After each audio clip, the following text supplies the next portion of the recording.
Hello everyone, रघुवर GK में आप सभी का स्वागत है। आज हम लोग बिहार बीएड में पूछे जाने वाले जीके के 20 महत्वपूर्ण प्रश्नों को देखेंगे जो आपके एग्जाम के लिए काफ़ी महत्वपूर्ण है।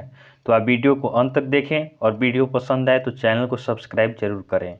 तो चलिए आज का क्लास हम स्टार्ट करते हैं। हमारा पहला प्रश्न है, सामान्य आँख के लिए सुस्पष्ट दृष्टि की न्यूनतम दूरी होता है। हमें बताना है कि सामान्य आँख के लिए सुस्पष्ट दृष्टि की न्यूनतम दूरी कितना होता है। तो इसका सही उत्तर हो जाएगा ऑप्शन बी 25 सेंटीमीटर। तो आपका सामान्य आँख के लिए सुस्पष्ट दृष्टि की न्यूनतम दूरी 25 सेंटीमीटर होता है। अगला प्रश्न है, हीटर का तार बना होता है। हमें बताना है कि हीटर का तार आपका किससे बना होता है। तो इसका सही उत्तर होगा ऑप्शन ए नाइक्रोम का। तो हीटर का तार आपका नाइक्रोम का बना होता है। टंगस्टन का आपका क्या बना रहता है? बल्ब का फिलामेंट। टंगस्टन से आपका बल्ब का फिलामेंट बना होता है। तो आप इसे भी ध्यान रखेंगे कि टंगस्टन से बल्ब का फिलामेंट बनता है और नर्म लोहा से आपका ट्रांसफार्मर का क्रोड बनता है। ट्रांसफार्मर का क्रोड आपका इससे बनता है। तो आप इसे भी ध्यान रखेंगे कि नर्म लोहा से ट्रांसफार्मर का क्रोड बनता है। हीटर का तार किससे बना होता है? तो हीटर का तार आपका नाइक्रोम से बना होता है। चलिए अगले प्रश्न की ओर बढ़ते हैं। अगला हमारा 3 नंबर प्रश्न है, यांत्रिक ऊर्जा को विद्युत ऊर्जा में किसके द्वारा परिवर्तित किया जाता है। हमें बताना है कि यांत्रिक ऊर्जा को विद्युत ऊर्जा में किसके द्वारा परिवर्तित किया जाता है। तो इसका सही उत्तर होगा ऑप्शन बी डायनेमो। तो डायनेमो द्वारा आपका यांत्रिक ऊर्जा को विद्युत ऊर्जा में परिवर्तित किया जाता है। अगर आपसे पूछा जाए कि विद्युत ऊर्जा को यांत्रिक ऊर्जा में किसके द्वारा परिवर्तित किया जाता है, तो विद्युत ऊर्जा को यांत्रिक ऊर्जा में विद्युत मोटर द्वारा परिवर्तित किया जाता है। तो आप इसे भी ध्यान रखेंगे, दोनों में से कोई भी प्रश्न आपसे पूछा जा सकता है। अगला प्रश्न है, ठोस कोण की इकाई होती है। हमें बताना है कि ठोस कोण की इकाई क्या होती है। तो इसका सही उत्तर हो जाएगा ऑप्शन सी स्टेरेडियन। तो ठोस कोण की इकाई आपका स्टेरेडियन होता है। पारसेक क्या है? तो पारसेक आपका दूरी मापने की सबसे बड़ी इकाई है। पारसेक आपका दूरी मापने की सबसे बड़ी इकाई है। प्रकाश वर्ष भी आपका दूरी की इकाई है। उसके बाद जूल है। तो जूल आपका कार्य और ऊर्जा की इकाई होती है। कार्य और ऊर्जा की इकाई आपका जूल होता है। तो आप इसे भी ध्यान रखेंगे। चलिए अगले प्रश्न की ओर बढ़ते हैं। अगला हमारा 5 नंबर प्रश्न है, गुरुत्वाकर्षण का मान शून्य कहाँ होता है। हमें बताना है कि गुरुत्वाकर्षण का मान शून्य कहाँ होता है। तो इसका सही उत्तर होगा ऑप्शन ए पृथ्वी के केंद्र पर। तो पृथ्वी के केंद्र पर आपका गुरुत्वाकर्षण का मान शून्य होता है। और आपसे पूछा जाए सबसे अधिक कहाँ होता है, गुरुत्वाकर्षण का मान सबसे अधिक कहाँ होता है। तो सबसे अधिक आपका ध्रुवों पर होता है।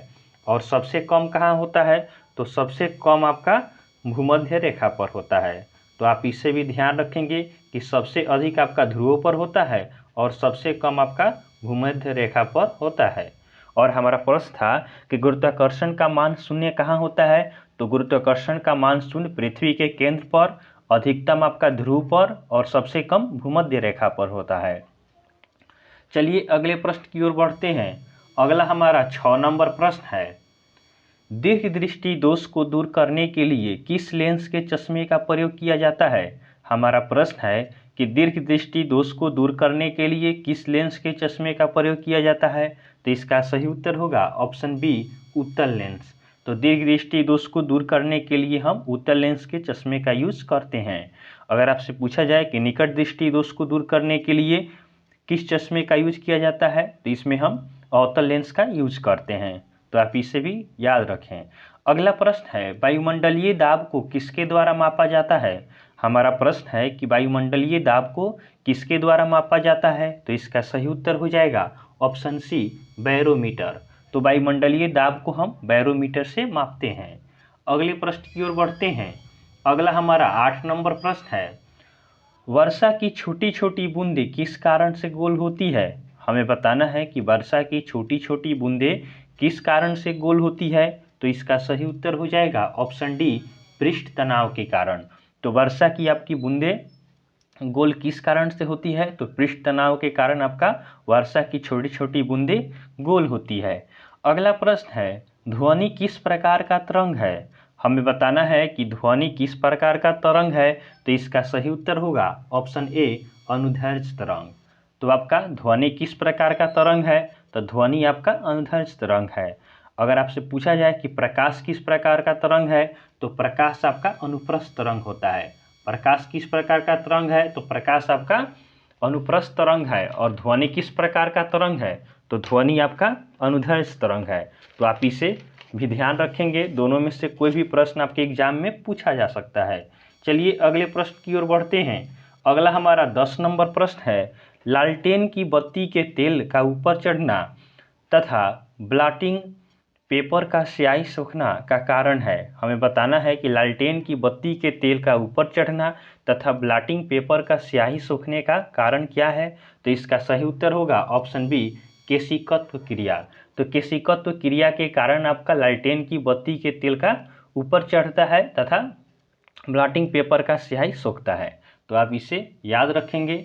चलिए अगले प्रश्न की ओर बढ़ते हैं। अगला हमारा 11 नंबर प्रश्न है, प्रोटॉन की खोज किसने की थी। हमें बताना है कि प्रोटॉन की खोज किसने की थी, तो इसका सही उत्तर होगा ऑप्शन ए रदरफोर्ड ने। तो रदरफोर्ड ने आपका प्रोटॉन की खोज की थी।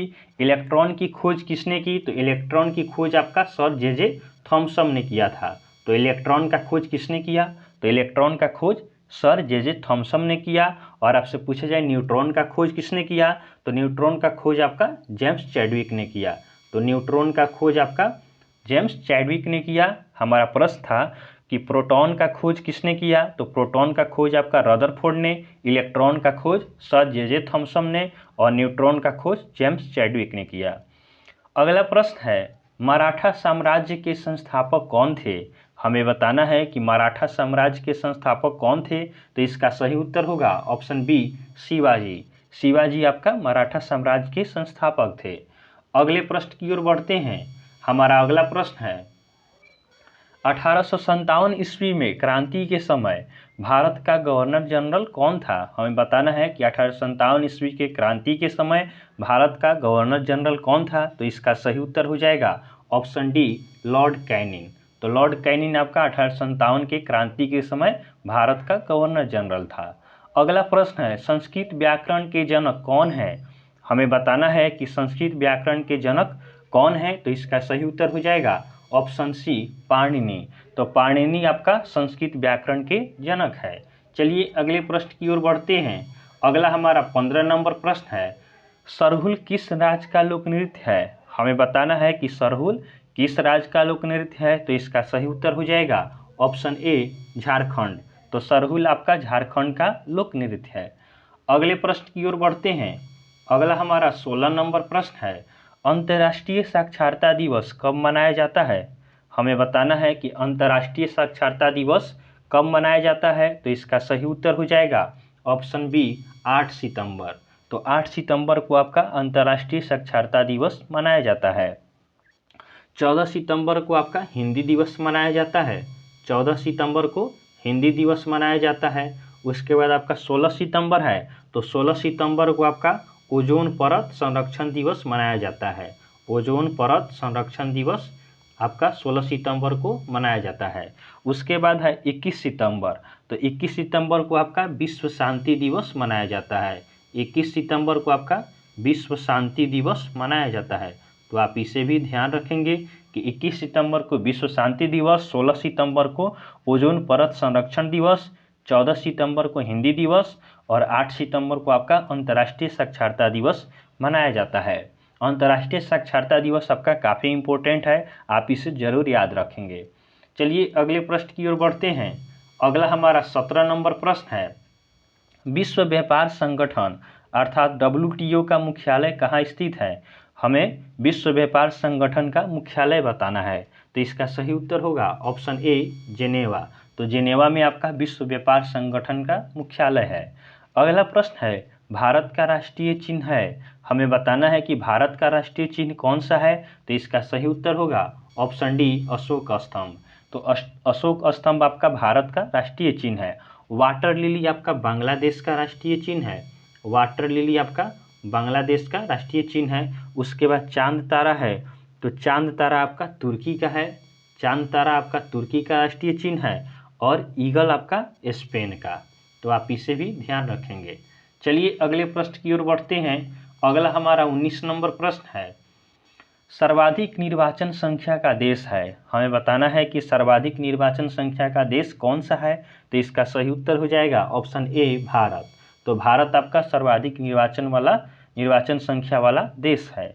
हमारा आखिरी प्रश्न है, भारत का प्रथम विश्वविद्यालय है। हमें बताना है कि भारत का प्रथम विश्वविद्यालय कौन सा है। तो इसको ध्यान दीजिएगा, भारत का प्रथम विश्वविद्यालय कौन सा है। तो इसका सही उत्तर हो जाएगा ऑप्शन बी नालंदा विश्वविद्यालय। तो ऑप्शन बी आपका सही उत्तर होगा कि भारत का प्रथम विश्वविद्यालय नालंदा विश्वविद्यालय है। तो इस तरह हमने जीके के 20 महत्वपूर्ण प्रश्नों को देखा है जो आपके एग्जाम के लिए काफ़ी महत्वपूर्ण है। आपको वीडियो पसंद आया हो तो आप वीडियो को लाइक करें तथा चैनल को सब्सक्राइब करें तथा अपने दोस्तों के साथ इसे ज़रूर शेयर करें। तो चलिए आज के लिए हम इतना ही रखते हैं, फिर नेक्स्ट वीडियो में आपसे मिलेंगे। तब तक के लिए धन्यवाद।